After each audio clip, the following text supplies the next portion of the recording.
Hello, moi c'est Serdar et j'ai pour objectif de rendre accessible au plus grand nombre l'univers des software companies. Aujourd'hui, je te parle de Workplace from Meta, l'outil de collaboration pour les entreprises, créé par le géant du web, anciennement appelé Facebook.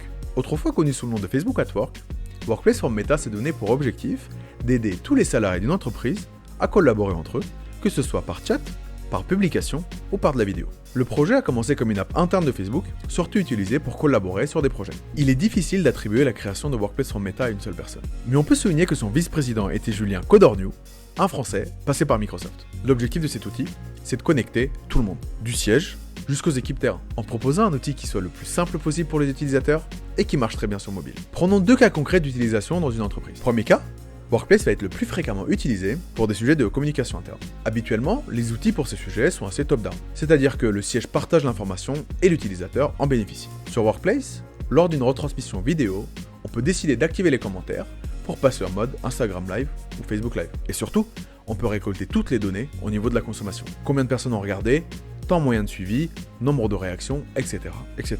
Deuxième cas, on voit aussi des sociétés utiliser Workplace from Meta comme un hub de collaboration à part entière pour faire de la publication et du chat. Tout ça additionné simplement à un email. Quant aux concurrents, on les connaît. Mais qu'est-ce que Workplace from Meta apporte en plus comparé aux outils collaboratifs comme Google Workspace, Microsoft Teams, Viva ou encore Slack? Le plus gros avantage que met en avant Workplace, c'est qu'il y a déjà 2 milliards de personnes qui savent déjà utiliser l'application. Il part du principe que si on sait déjà utiliser Facebook et Messenger, on sait déjà utiliser Workplace. Il n'y a donc pas forcément besoin de formation pour les utilisateurs finaux. Tout ça pour dire que il ne s'intéresse pas simplement au marché des cols blancs, mais vraiment à tous les employés de l'entreprise, et notamment les employés de terrain, comme les employés de magasins, d'usines, d'ateliers, des intérimaires ou des saisonniers. L'avantage, c'est que même s'ils n'ont jamais eu et n'auront jamais d'adresse email d'entreprise, ils peuvent quand même rejoindre la plateforme juste avec un numéro de téléphone. C'est vrai qu'on va souvent chercher Meta sur des sujets de protection des données personnelles, et à juste titre. Mais là, ils font de leur mieux pour montrer patte blanche, et insistent sur le fait qu'avec Facebook, c'est deux sociétés complètement différentes. Déjà, contrairement à Facebook, Workplace from Meta a été créé à Londres et son siège s'y trouve toujours.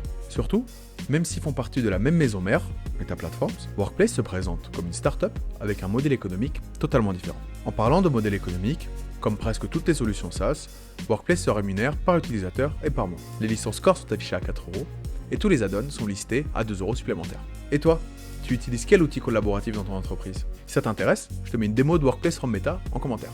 Et si le monde des software companies t'intéresse, n'hésite pas à me suivre, des nouvelles vidéos arrivent très vite.